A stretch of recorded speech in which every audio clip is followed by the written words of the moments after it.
Pai nosso que estás nos céus, santificado seja o teu santo nome, venha a nós o teu reino, seja feita a tua vontade, assim na terra como no céu. O pão nosso cada dia nos dai hoje, perdoa nossas dívidas, assim como nós perdoamos nossos devedores, e não nos deixa cair em tentação, mas nos livra do mal. Porque teu é o reino, é o poder e é a glória para todos sempre. Amém. Aleluia.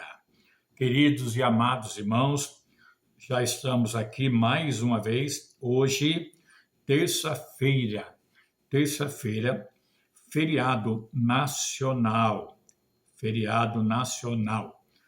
Então, nós louvamos a Deus por mais um dia na terra dos viventes, ok? Então, desde já, eu agradeço a Deus pela sua companhia. Você que tem sido fiel para conosco, tem estado conosco nos momentos de glamour, digamos assim, no momento de glória, mas também em momentos de dificuldades, você está sempre conosco.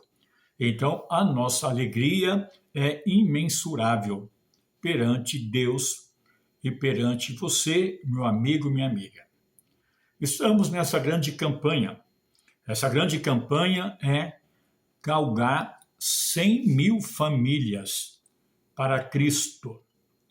Uma vez que resta-nos temos pouco tempo, mesmo muito pouco tempo, nós temos para fazer a obra de Deus. Então devemos correr o máximo que a gente pode, para poder alcançar o número maior de pessoas para o reino de Deus. Então, por esse motivo, eu me alegro em Cristo Jesus, que é o autor e o consumador da minha fé e da sua fé também. A Ele toda a honra, toda a glória, eu dedico a Ele a cada segundo, a cada minuto da minha vida, não somente da minha, mas também da minha companheira, que está aqui à minha mão direita, e também a sua também. Que todos nós possamos estar o quê? Alinhados assim com o Espírito Santo, sendo um só com o Senhor, assim como o Senhor é um só com o Pai. Amém? Enfim, nós iremos dar prosseguimento, porque eu espero terminar entre amanhã e o máximo, hoje é terça, né? O máximo quinta ou sexta, concluir, tá? A história do grande líder que foi Gedeão. Espero que nós vamos concluir a mensagem aqui, né? Ao máximo aí na sexta-feira. Estourando sexta-feira, a gente encerra essa série de estudo de Gedeão e depois vamos partir para outro personagem bíblico. Ok? Então vamos lá. Na aula passada, não sei se você lembra que eu havia comentado sobre a vida, vamos falar de Gedeão, eu falei sobre a lã seca, tá? E em volta estava molhada, eu deixei bem claro para vocês que aquela lã seca simbolizava um ato profético da vida do Senhor Jesus Cristo, que ele esvaziou-se de si mesmo para nos salvar, ok? Então, não vamos ser redundante aí. Então, vamos agora partir para o capítulo 7. Então, Gedeão, com 300 homens, vence os medianitas. Então, Jerubaal, que é Gedeão, se levantou de madrugada, e todo o povo que com ele havia, e se acamparam junto à fonte de Arode, de maneira que tinha o arraial dos medianitas para o norte, pelo outeiro de Moré, no vale. Enfim, aqui a gente vai encontrar, aqui no capítulo 7 de Juízes, do versículo 1 ao versículo 2, que ele vai, entendeu? E ele vê, entendeu? Todo o exército do inimigo. Aí no versículo 2, disse o Senhor a Gedeão: muito é o povo que está contigo, para eu dar os medianitas em tua mão, em sua mão, a fim de que Israel não se glorie contra mim, dizendo, a minha mão me livrou. Ok? Então, aqui a gente vai ver que não é pelo a quantidade de pessoas que esteja do seu lado ou do meu, entendeu? Não é. É pela qualidade das pessoas que vai estar do meu lado e do seu, é que nós seremos vitoriosos. Entendeu? Aqui é muito interessante você parar e pensar aqui comigo que o próprio Deus, ele fala que havia ainda muita gente ali com Gedeão, entendeu? Então, vem comigo aqui. Então, pensando nesse sentido, a gente vai lá para o Novo Testamento em relação à vitória do Senhor Jesus Cristo, não é verdade? Então, parece que não é muito lógico, não tem muito sentido, né? A vitória de Gedeão, em relação também, fazendo aqui uma comparação, com a vitória de Cristo, lá na cruz, lá no Gólgota, entendeu? Mas é ilógica, parece uma coisa ilógica, né? Que não tem sentido. Infelizmente, a história mundial, o povo pensa dessa maneira. Agora, quem pode aplicar isso na sua vida, vai entender que Jesus Cristo é o Cordeiro de Deus que tirou o pecado do mundo, entendeu? Tirou o pecado do mundo, e por isso também está escrito, apóstolo Paulo escrevendo aqui em 1 Coríntios, capítulo 1, versículo 18. Certamente, a palavra da cruz é loucura para os que perdem, mas assim a vitória de Gedeão em sua longevidade, ou seja, uma coisa que não era tão lógica, né? É uma indicação também profética, conforme eu tenho falado aqui, o livro, a história de Gedeão é algo muito profético, entendeu? Então, seria um ato profético também aqui, ok? Sobre a vitória de Cristo lá na cruz, entendeu? Por isso é grande o significado que eu tenho falado para vocês, observar os pequenos sinais que Deus tem dado por intermédio da sua palavra, ok? Então, é que nós possamos permanecer, pessoal, bem próximo das águas, porque na aula passada eu falei que a esponja estava encharcada, entendeu? Simbolizando a nossa vida cheia do Espírito Santo, da água da vida. Depois, seca, encharcada em volta, mas seca a esponja, simbolizando Jesus. Então, que nós possamos permanecer, tá? Junto às águas. Então, aí depois disso aí, pessoal, o Senhor tinha afastado também as últimas dúvidas de Gedeão, de que lhe daria realmente a vitória sobre os inimigos. E essa parte imediatamente para o trabalho. Ele tem que partir para o trabalho. Você tem que partir para o trabalho. Porque Deus está conosco. O Emanuel está conosco. Entendeu? Então, aí, aqui no capítulo 7, versículo 1, então Jerubaal, que é Gedeão, se levantou de madrugada e todo o povo com ele, que estava com ele, quando o Senhor se revelou a nós claramente, inequivocamente, uma coisa que não foi uma coisa de equívoco, não, foi uma coisa real. Deus se manifestou na minha vida, Deus se manifestou na sua vida, entendeu? E na verdade é que Deus prometeu para mim, prometeu para você a vitória. E nós temos que entender que a vitória que o cristão tem é diferente da vitória que o mundo pensa que é vitória. E às vezes se torna uma derrota. Vem comigo aqui na palavra. Não se esqueça, somente sola escriture, somente a palavra de Deus. Aprenda isso, tá? Somente a palavra de Deus e mais nada. O resto é resto. Apóstolo, mas você é escritor, você tem mais de 40 livros escritos, tem mais de 40 apostilas teológicas escritas. Sim, Deus me fez, não falo um escritor, Deus me fez um professor de teologia. mas isso não quer dizer nada para mim. O que serve para mim é o que ele me chamou, para ser um servo dele. Entendeu? Não tem nenhum valor os livros que eu escrevi, as apostilas que Deus me deu, foi tudo que foi Deus que deu, para mim não tem nenhum significado. Eu não me sinto nariz empinado de ter mais de 40 livros escritos e muito mais de 40 matérias teológicas também escritas também. Não me glorio nisso, porque eu sei que a glória pertence a Deus.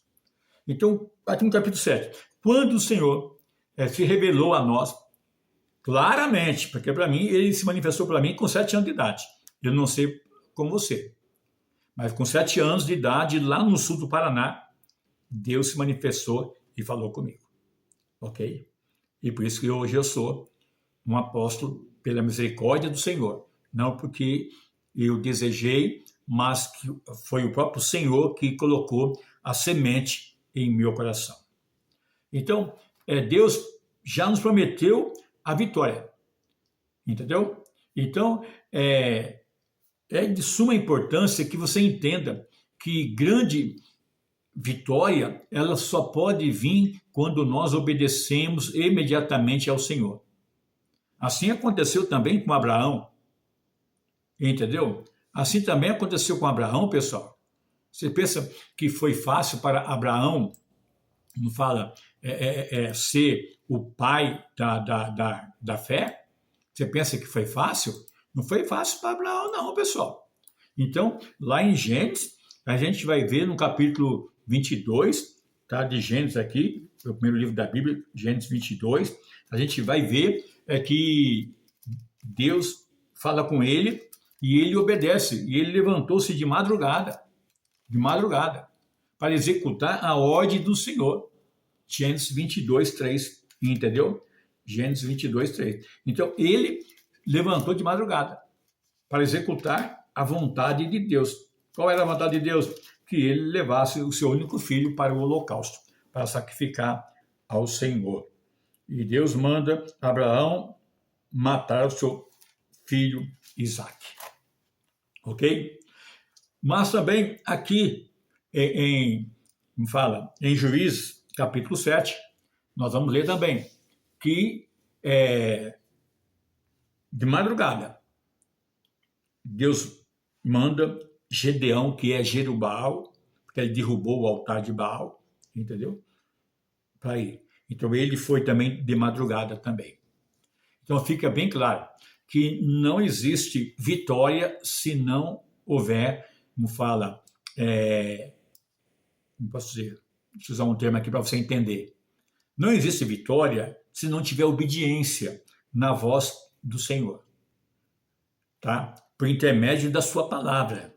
A sua palavra. Não estou falando desses falsos que estão por aí prometendo tantas coisas e não cumprem nada. Não estou falando desses camaradas, não. Estou falando da palavra, a Bíblia, entendeu? Então vem comigo. Então, para afirmar a vitória de Jesus diante do inimigo, é necessário receber constantemente, tá, suprimento da inesgotável fonte, entendeu? Da salvação. De modo que também a promessa de Isaías, no capítulo 58, que está aqui aberto a minha Bíblia, no versículo 11, torna-se uma realidade na nossa vida. O Senhor te guiará. O Senhor te guiará continuamente. E fartará a tua alma até a lugares áridos e vai fortificar, entendeu? Fortificará, vai fortalecer, entendeu? Os teus ossos. E será como um jardim regado e como um manancial cujas águas jamais faltam. Então é tão precioso que o profeta Isaías, também no capítulo 12, versículo 2, ele dá a sequência a esse respeito. Nos é mostrado aqui também claramente: eis que Deus é a minha salvação. Eu confiarei, temerei, porque o Senhor, Deus, é a minha força, é o meu cântico. Ele se tomou a minha salvação. Aqui fala-se da certeza da vitória que Cristo também deu a Gedeão. Entendeu? E que Gedeão também obteve também. do resultado, fala no próximo versículo: vós com alegrias tirareis água das fontes da salvação. Versículo 3.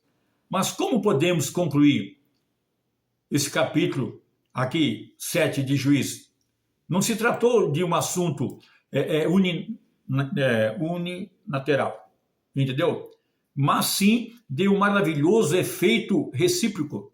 Gideão e seus homens beberam da fonte. E o Senhor falou a Gideão, aqui no versículo 2 ao versículo 5. E também ao 7 e ao 9. E na oração, ele fala a Deus, tá? E bebes o quê? Da fonte da vida. E pela palavra de Deus, que fala a ti. Então podemos aqui imaginar aqui, quando Deus leva Gideão para esse teste, com seus numerosos soldados. Então podemos também imaginar que Gideão, apesar de ter toda a fé que ele tinha em segredo, ele pensava também que esses 32 mil homens iria bastar. Ou ele pensou também, por que Deus também não pode me dar 70 mil homens? Não é melhor 70 mil do que só 32 mil? Ele tinha fé, mas ao mesmo tempo ele viu que o negócio não era bem assim, não. Assim, Deus poderia me dar 70 mil ou 100 mil, só me deu 32 mil.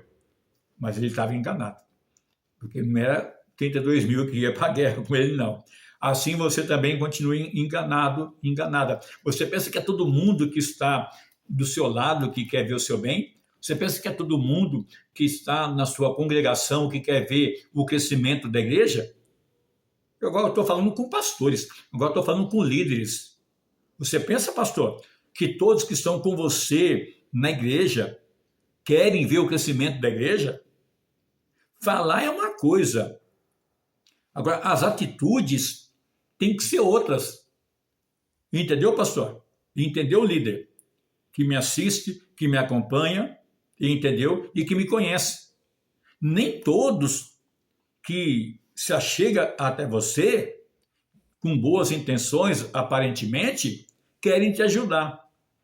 Porque quem quer ajudar não mede esforços para poder fazer acontecer as coisas. Agora, ele pensou, que bom, seria ter mais 70 mil homens, mas justamente em meio a essa ponderação que ele estava talvez pensando, vem as palavras contrárias do Senhor. É demais o povo que está contigo, Gideão. Por que será, hein? Em tudo que nós fazemos para o Senhor, deve ficar cristalizado, ou seja, uma coisa bem clara. Entendeu? Uma coisa bem clara. E que é Ele que o faz. E não é a nossa força. Não é o nosso eu doentio. Ou seja, não é o nosso orgulho obscuro. Tá? Logo, a honra é de Deus, como o Senhor também diz aqui, a fim de que Israel não se glorie contra mim, dizendo, a minha própria mão me livrou. Deus não teme nada. Entendeu? Porque Ele é Deus. Agora, aqui diz bem claro aqui, ó, e diz, Senhor Gideão, o povo que está contigo, para me dar a você a vitória, é muita gente. Porque se eu for dar vitória, versículo 2, porque se eu dar vitória para eles vão se gloriar contra eu, vão dizer, foi a minha própria mão. Fomos nós que vencemos esta batalha. Então, é interessante você pegar a visão aqui desse estudo, porque eles vão dizer, a minha própria mão me livrou. A minha força, Deus conhece que vai no coração meu e no seu coração. Entendeu? Então Deus não teme nada mais do que isso. Que o homem e a sua pobre criatura caída se gloriem contra ele. Pois com isso se lança na ruína. Então também Deus não pode mais ajudar. Esse foi também o pecado e a queda de Satanás. quando ele disse em seu coração: eu subirei ao céu, acima das estrelas de Deus, exaltarei o meu trono, subirei acima das mais altas nuvens e serei semelhante ao Altíssimo. Isaías 14, 13 a 14.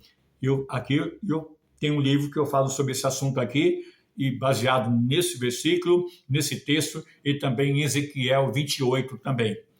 Desmascarando o falso profeta, um dos meus livros que Deus me deu, ok? Mas vem comigo aqui. Então, ele queria para si a honra e a adoração, que cabe somente a Deus.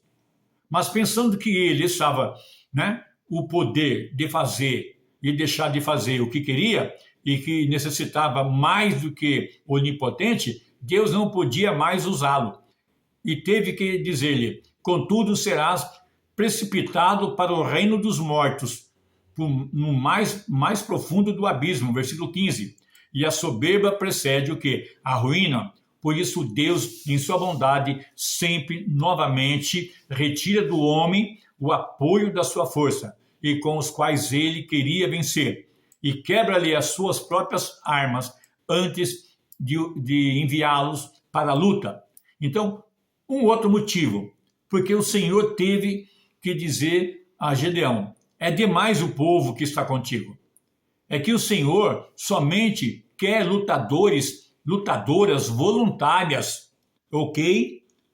Homens e mulheres voluntárias, que têm um coração que ama a obra, que quer ver o crescimento da igreja, que quer ver o crescimento da obra do Senhor, pessoas voluntárias e que sabem muito bem que a obra é de Deus, a obra não é do homem. Eu sempre tenho ensinado o povo que Paulo pregou, Apolo regou, mas o crescimento quem deu foi o Senhor. Quem dá o crescimento é Deus.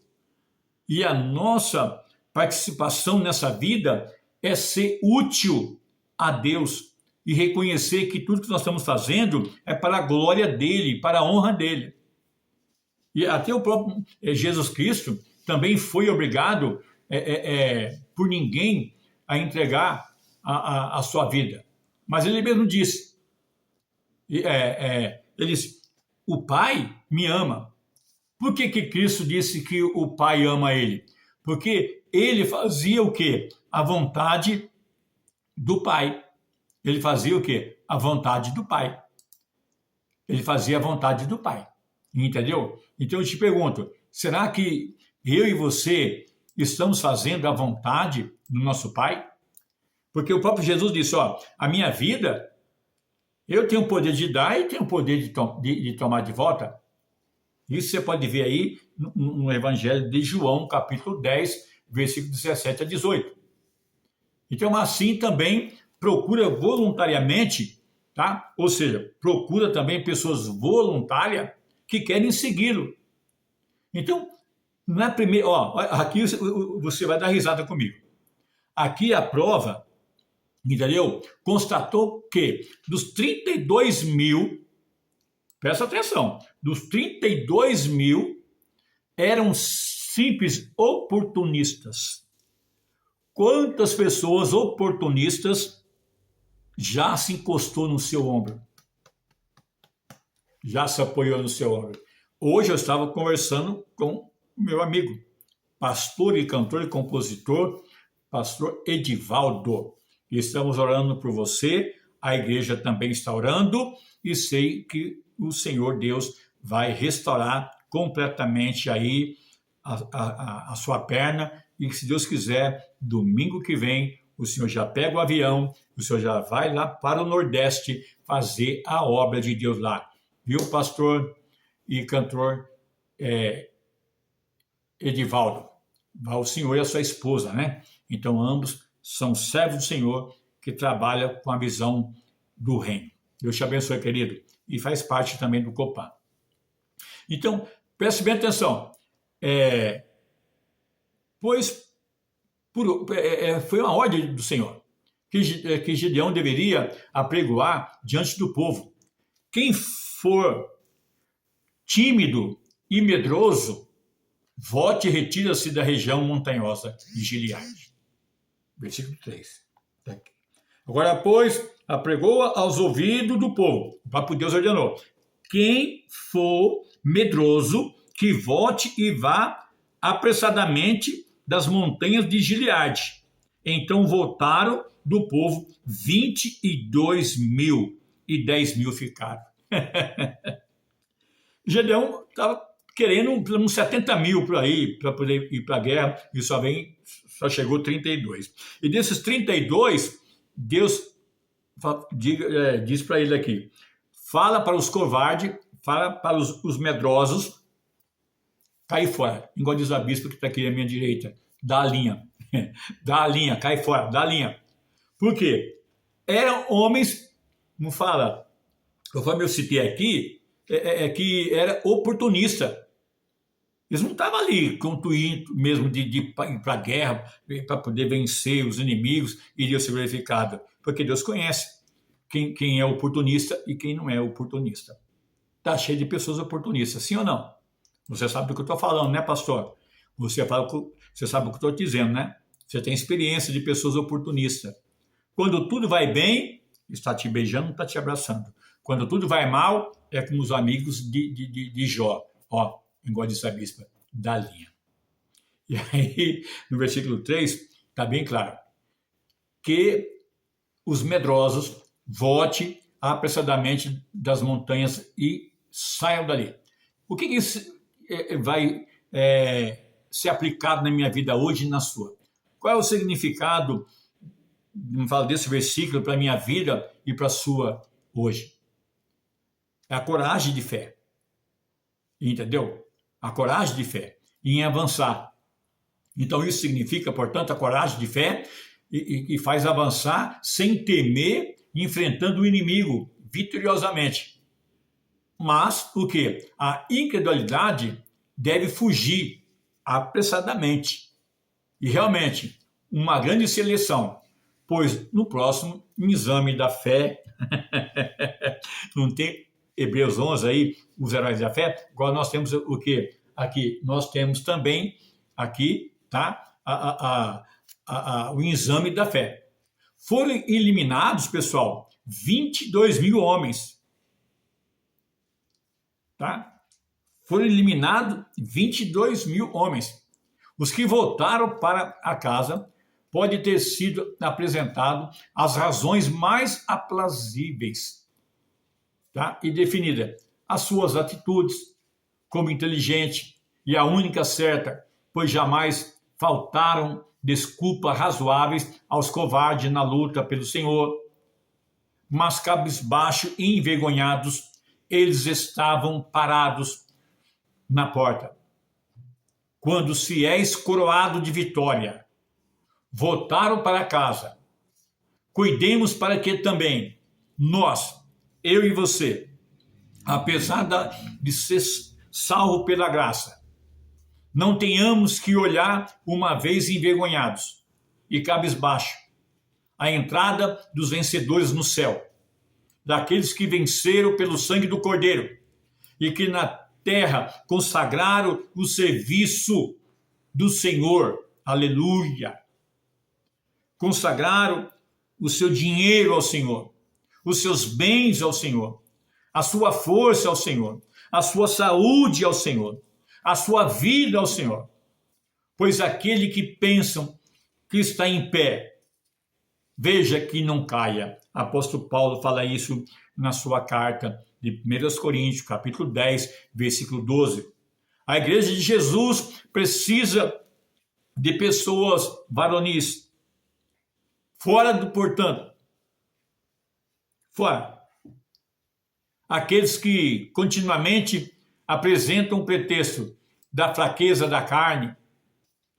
Se aqui, Gedeão, mal sobra 1/3 daqueles que permaneceram fiéis ao Senhor, não são tímidos e medrosos. E no Novo Testamento, se nós pensarmos na parábola do Senhor, né, os 4 tipos de solo que foi semeado ali a semente, em Lucas 8, 4-15, somente 1/3 do quarto dos crentes permanece firme, mas 3/4, tá ok? Se desviam. E a seleção acontece, irmãos, também hoje, entre aqueles que se dizem crer em Jesus Cristo e o Senhor crucificado, ressuscitado e que está voltando. Mas esses que afirmam os tímidos e medrosos logo batem em retirada. Com diferente pretexto, somente os vencedores irão permanecer. Somente os, tá? Somente esses irão permanecer. Então, entenda isso do que eu estou passando para você aqui nesse estudo aqui. Somente os fiéis irão permanecer. Fora disso, quem não é fiel não irá permanecer. Tá ok? Não irá permanecer. Somente os fiéis irão permanecer. Vamos lá, deixa eu ver aqui. Isto. Somente os fiéis irão permanecer. Então, vem comigo aqui, que a gente já vai concluir já em nome de Jesus, tá ok? Vamos concluir já em nome do Senhor Jesus Cristo de Nazaré. Então, veja aqui que o Senhor Deus, quando ele fala com Gedeão e faz ali essa seleção, ele vê que somente aqueles que reconhecem o poderio do Senhor é que pode fazer a obra do Senhor. Então não existe nada melhor, pessoal, da gente confiar somente no Senhor, nosso Deus. Amém, bispa? Amém. Glória a Deus. Então somente é dessa forma que nós iremos ser pessoas vitoriosas. Então vamos caminhar aqui para o desfecho final dessa parte 7 do nosso estudo aqui. Então vamos lá. Pessoas que o Senhor pode utilizar. Aqui no exército de Gedeão é feita por parte de Deus uma seleção ainda mais profunda entre os remanescentes. 22 mil já se desviaram e foram para casa. Sem dúvida, esses 10 mil homens decididos olharam com ira e com indignação e desprezo. Por quê? Atrás daqueles que foram embora. Mas aí o Senhor, que conhece o meu coração, conhece o teu coração, disse a Gedeão, ainda há povo demais. Ainda há povo demais. Faz descer eles as águas e ali eu vou provar aquele que eu te disser. Este irá contigo, esse contigo irá. Porém, todo aquele de quem eu te disser, esse não irá contigo, esse não irá. Versículo 4. Devemos aqui notar o seguinte, irmãos, que o Senhor reduz tanto o exército de Gedeão, não somente para provar e fortalecer a sua fé e dirigi-lo para os trilhos certos, entendeu? De modo que ele não iria acreditar que, ou seja, em outras palavras, ele jamais iria acreditar que ele iria ser o vencedor pelo seu próprio mérito. Então Deus quis mostrar para ele que a vitória viria sim, mas não seria pelo mérito daqueles 32 mil e nem desses 10 mil que estavam ainda aí. E vamos entender o porquê que Deus pega esses 10 mil e faz um teste para tomar a água. Está bem claro. Está bem claro, versículo 5. E fez descer o povo as águas. Então o Senhor disse a Gedeão, qualquer que lamber as águas com a sua língua, como as lambe o cão, esse porá à parte, como também a todo aquele que se abaixar de joelho e beber. Entendeu? Aí você vai ver. Aqui nós devemos notar o seguinte, né? Que foi o Senhor que reduziu tanto o exército de Gedeão. Não somente para provar e fortalecer a sua fé, e dirigi-la para os trilhos certos, de modo que ele não creia mais em um exército visível, mas no Senhor invisível. Mas a vitória sobre Midian não adiantaria nada para Israel se não ganhasse a convicção plena de que foi Deus, o Senhor, que os ajudou. Então, a menor possibilidade de explicação natural para uma vitória desperta a soberba do homem, de maneira que ele aquece o seu ego e acaba esquecendo de Deus. Ele levanta o seu próprio ego e esquece que é Deus que faz tudo. E Deus, já sabendo disso, Deus fez mais uma peneira. Então, o que tinha acontecido aqui com Gideão? Até agora. Tanto a sua vocação como também a realização dos seus desejos baseava-se humildemente, sendo que ele não esperava nada grande de si. O número de guerreiros com o qual ele vencerá terá que ser pequeno para que o milagre da vitória seja visível para qualquer um. Somente essa fé libertará Israel, pois não é a vitória numa batalha, mas a obediência a Deus que o mantém livre. Assim temos o quê? A palavra-chave, obediência, que nos decifra a maravilhosa maneira com a qual o Senhor seleciona somente os 300 dentre 10 mil. Lembra do filme Os 300? Todos eles morreram, né? Mas eles venceram. Como é que era o nome do comandante lá dos 300, bispo? Você lembra? Não lembra não, né? Não. Também não lembra, também não. Nós precisamos tomar muito força ao pessoal. E depois dos 60 e poucos anos a gente vai, né? Mas Deus tem dado graça. Deus tem dado graça. A gente ainda está aí na melhor idade ainda. Entendeu? A gente está aí na melhor idade ainda. Para a glória de Deus. Então, desses 10 mil, Deus escolhe somente 300. Aí em Juízes 7:5, tá? E Gedeão levou o povo às águas, como o Senhor lhe ordenou. E todo que lamber as águas com a língua, como faz o cão, esse porás à parte. Como também a todo aquele que se abaixar de joelho a beber. O resultado disso foi 9.700 se acomodaram e largaram as suas armas e se ajoelharam para beber. E somente 300 lamberam a água como de quem fosse como um cão, né? Lamberam, mas não soltaram a sua arma. E o número desse foi do que lamberam a mão na boca, né? 300 homens. E todo o restante do povo se abaixaram de joelho a beber as águas.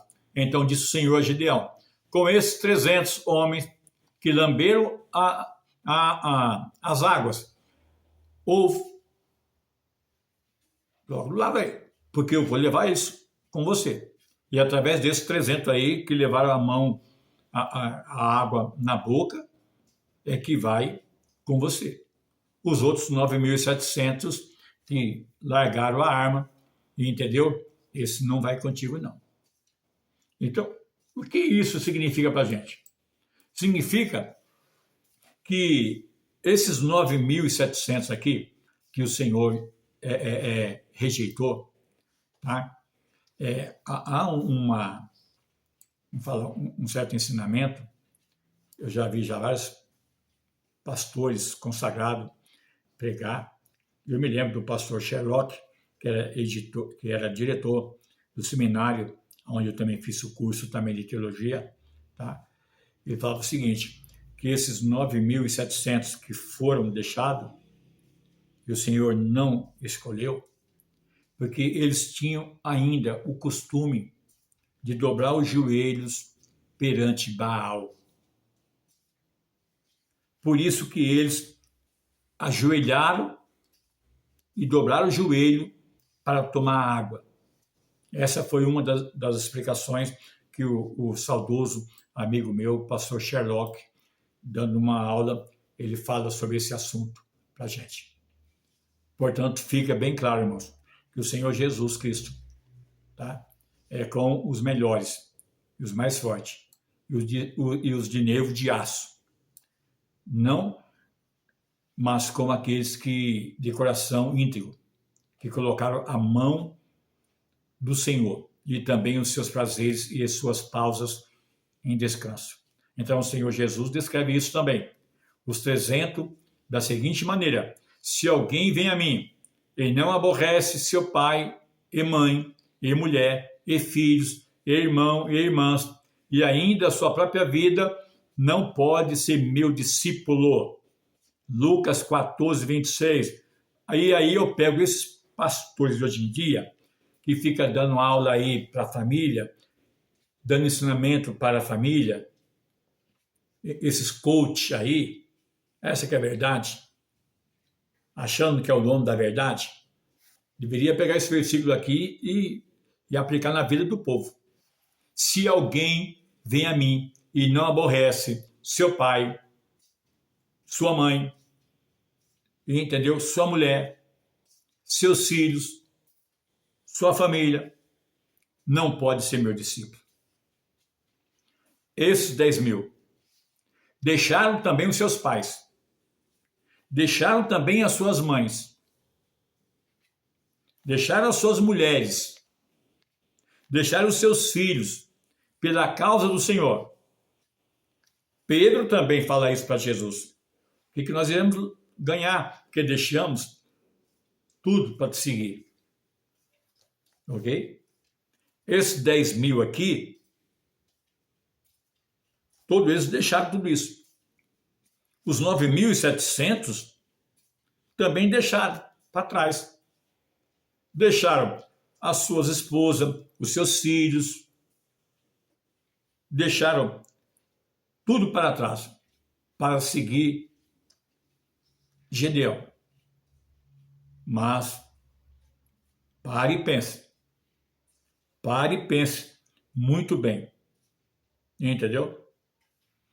Em outras palavras, ser voluntário do serviço expressa-se na desistência dos seus próprios direitos e comunidade. Se uma pessoa, né? Então, um servo voluntário, ele não vive mais para si, mas para aquele que morreu e ressuscitou por ele. Pois quem não está disposto a entregar a sua vida, bem pessoal, esse quer mantê-la para costumes carnais e pecaminosos. E com toda razão, uma velha interpretação judaica diz que, pela maneira como seus homens se comportavam enquanto bebiam, Gedeão podia reconhecer os seus costumes. Ok? Foi exatamente o que o pastor Sherlock nos ensinou. Entendeu? Por quê? Através de uma atitude da gente, a gente consegue mostrar para as pessoas que tipo de fé que a gente tem e de que tipo de costume que a gente está seguindo. Então, esses 9.700, eles eram idólatras, segundo o costume judaico nos ensina. E o pastor Sherlock, né, diretor do seminário, né, que Deus o tenha, também nos ensinou. Eles estariam acostumados a orar de joelho diante dos seus ídolos, como confirma a afirmação do Senhor ao profeta Elias, ali em 1 Reis 19, 18. Todos os joelhos que não se dobraram a Baal. Quando Elias achou que tinha acabado os profetas, Deus disse, ainda tem 7.000 que não se dobraram o joelho perante Baal. Então, todos os joelhos que não se dobram a Baal, assim os 9.700 ficaram de joelhos para beber, teriam provado de maneira bem desembaraçada e bem clara que haviam se dedicado ao serviço de Baal. E somente os 300 nunca teriam ajoelhado diante de Baal. E esses eram os puros.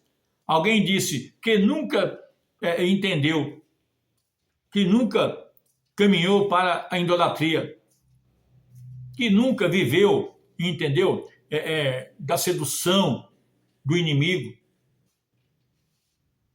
que nunca cedeu às tentações das suas paixões, mas somente esse servirá, apesar da fraqueza, para atacar e vencer o inimigo, por mais poderoso que ele seja. Concluindo, a última seleção dos 10.000 é fortemente profética.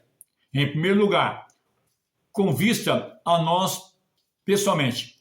Sem querer, somos colocados em situações onde se revela o que há no nosso coração. Alguns ficam quietos e sofrem privações. Outros rebelam-se e defendem-se às suas exigências, direitos e costume. Os últimos são imprestáveis no trabalho do Senhor. Mas essa última seleção é de natureza profética também. Porque nessa última fase dos tempos finais, na confrontação com o inimigo, somos todos peneirados como trigo, e a maioria dos provados é eliminado, apesar de primeiro irem junto para a luta da fé. E a minoria que permanece fiel e continua lutando corajosamente na fé, a qual grupo você pertence. Nós temos um grupo de pessoas pequenas no nosso ministério, mas são mulheres, homens fiéis que estão comigo e acredita que Deus me levantou e acredita que Deus está comigo. É um grupo pequeno que acredita que Deus está na minha vida e que está na vida da minha esposa e que Deus me chamou e chamou a minha esposa. Mas muitos já se passaram, os covardes já se foram, os arrogantes já se foram, os soberbos já se foram, mas os humildes estão comigo lá em Cabispa. Isto é, irmãos, a proporção foi sempre assim, no plano de salvação. E também fica somente a minoria, um pequeno rebanho. Também no tempo de Daniel, foram somente 3 jovens israelitas que passaram no crivo. Quando ali Nabucodonosor, em Daniel 3, levanta a estátua, somente os 3 jovens que não se ajoelhou perante a estátua. Então, na hora mais difícil, quando Jesus estava pendurado na cruz, ele tinha somente 4 fiéis à sua volta. Isso você pode ver aí em João 19, 25 a 26. E o apóstolo Paulo também teve que escrever e falar também dos seus colaboradores.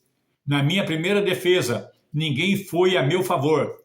Antes, todos me abandonaram. Isso ele fala em 2 Timóteo 4,16.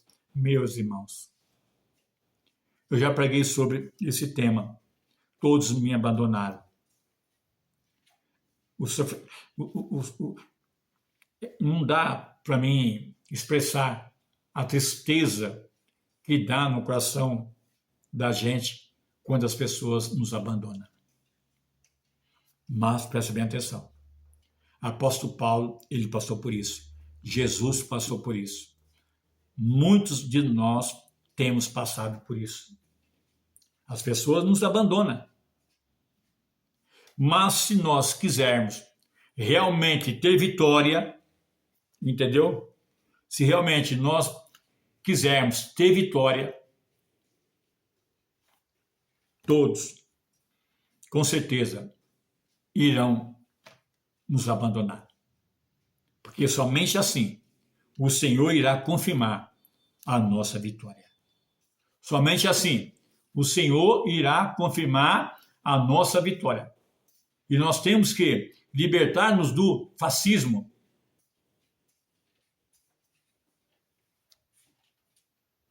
Entendeu? Tem muito fascista no nosso meio. Essa que é a verdade. É triste falar isso, né? Mas temos muitos fascistas em nosso meio. Pois, como disse o Senhor na sua palavra, que o caminho é apertado, é estreito, e são poucos que entram por ela. Se bem que é permitido aqui, nessa noite, nessa live, hoje, dia 21, eu encerrar essa live agora, perguntando para você que lado que você está? Você está do lado do Senhor Deus, confiando que somente Ele pode dar vitória para você? Ou você está confiando nas pessoas que estão do seu lado? Porque eu cedo ou mais tarde, elas irão te abandonar.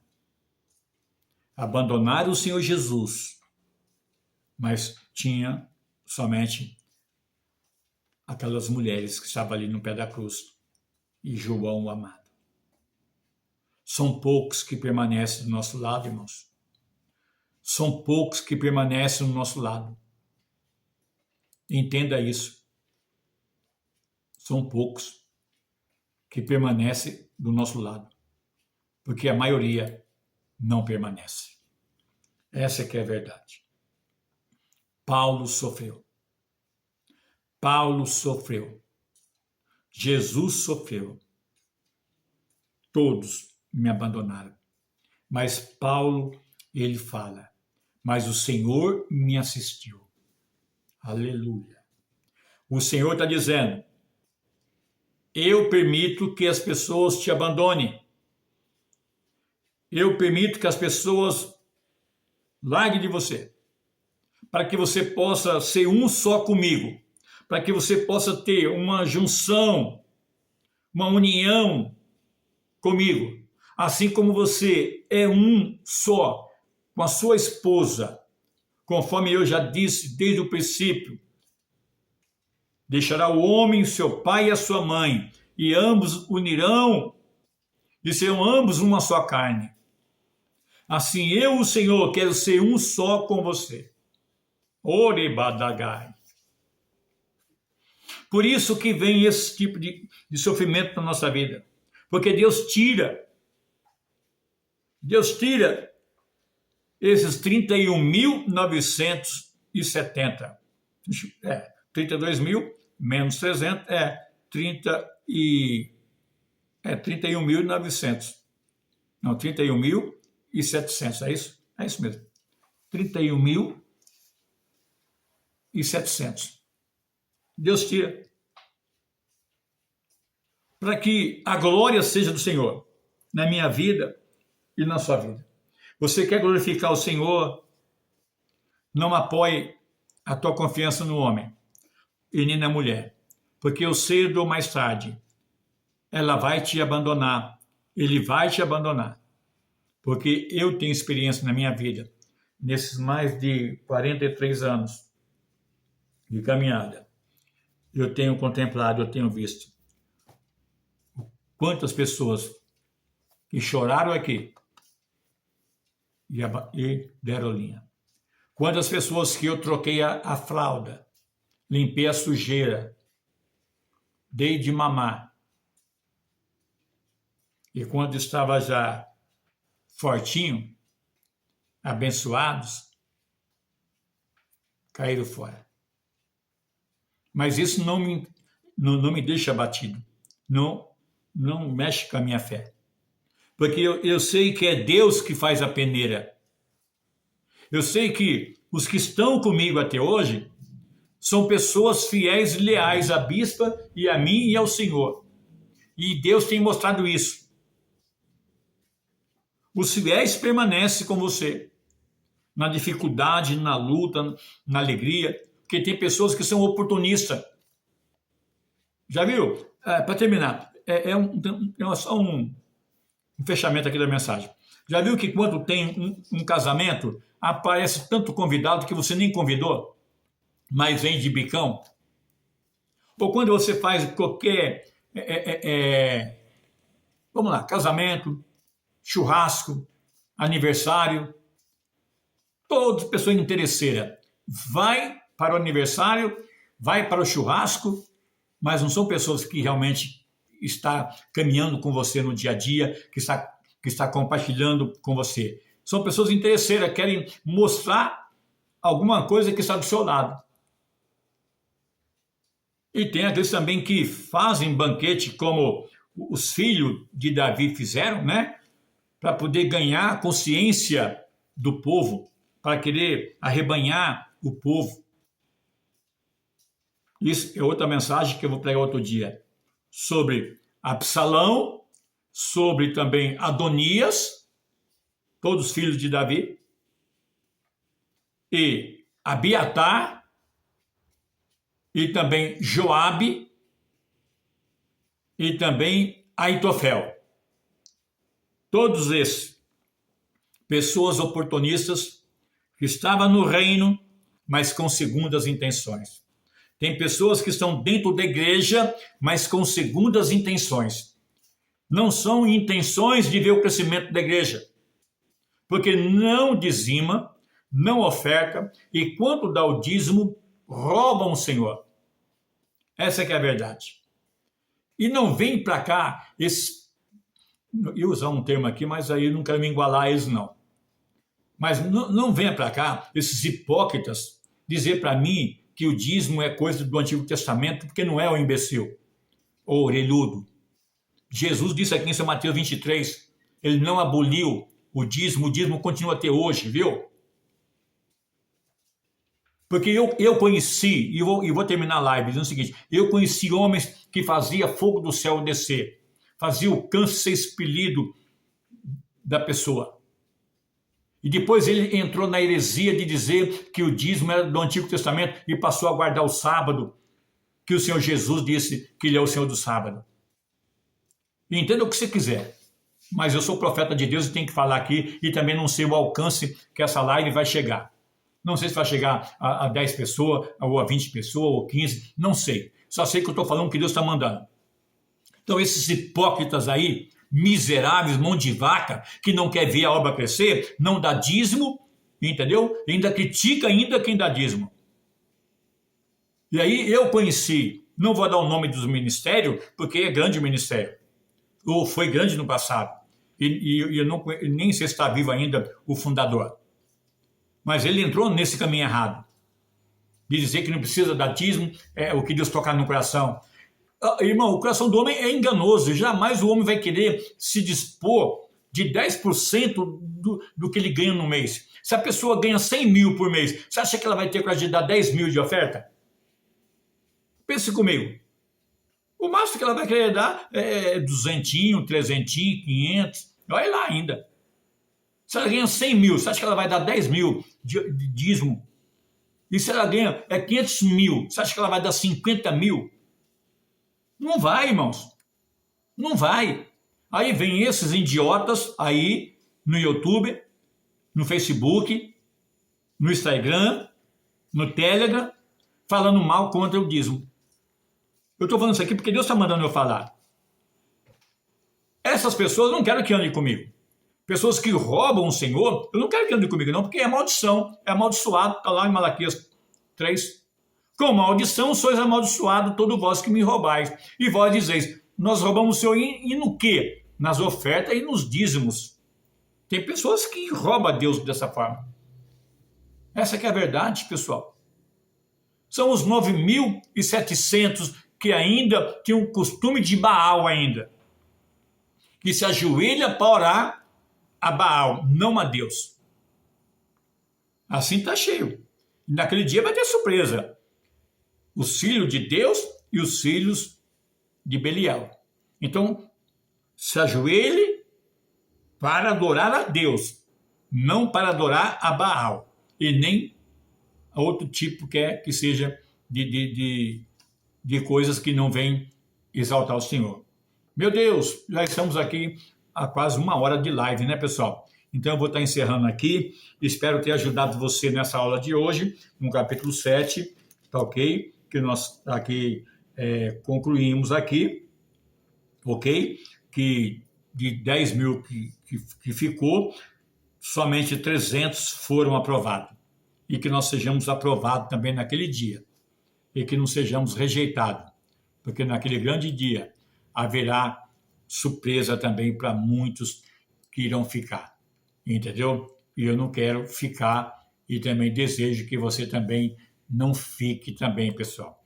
Não fique, porque os que vão ficar aqui vão sofrer tormento terrível. Tormento terrível. Ok?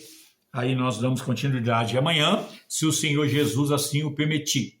aí vamos ver se nós concluímos aqui o estudo sobre a vida de Gideão e os seus 300 que venceram a batalha. E, na verdade, quem venceu foi o próprio Deus. Ok? Não deixe de compartilhar, não deixe de seguir a gente aqui, não deixe de assinar a nossa página aí, entendeu? Você pode estar nos ajudando também com a sua oferta, com o seu dízimo aqui. Você que é empresário, você pode nos ajudar a investir no nosso ministério, porque é difícil hoje a gente encontrar alguém que queira investir num ministério sério, porque não é ministério grande, quer dizer que é sério. Pode ver os escândalos que está tendo aí em ministério grande, não é em ministério pequeno, não. Os escândalos são em ministério grande. Ministério pequeno confia somente no Senhor, nos dízimos e nas ofertas do rebanho.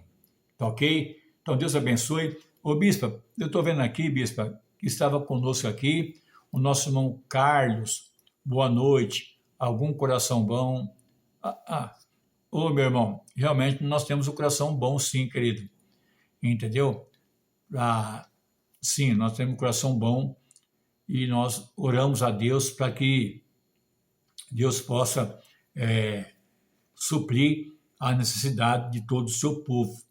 E nós entendemos isso perfeitamente, o que o irmão está vivendo. Todo mundo está vivendo uma situação muito delicada. O Brasil está aí nesse caos devido ao pecado do próprio povo. Então, o povo tem o governo que merece. Essa que é a verdade. O povo tem o governo que merece, meu irmão. Entendeu? E vamos orar e com certeza Deus vai abençoar você em nome de Jesus. Tá ok? Vamos lá então? Amado Pai Celestial, nós te agradecemos por esse momento maravilhoso que nós estamos aqui nessa live, Pai. Obrigado pelo estudo, obrigado pelas almas, obrigado pelo alcance, Senhor, dessas almas que vão chegar, Senhor, a espalhar essa live até alcançar, meu Deus, 100.000 famílias aqui na nossa página. Que Deus abençoe, que Deus te dê uma boa noite de sono, de descanso e amanhã, quarta-feira, um bom dia de trabalho para todos nós, em nome de Jesus. Amém? Bispa, vem despedir do povo aqui, como sempre. Vem a bispa aqui terminar, né, como sempre, em nome de Jesus. Pai do Senhor, meus irmãos, minhas irmãs, tenham uma boa noite, em nome de Jesus. Amém, bispa. Deus abençoe. Essa é carne da minha carne, ossos dos meus ossos. Deus te abençoe, minha esposa. E Deus abençoe você também aqui, que está conosco, em nome de Jesus. Shalom, Adonai.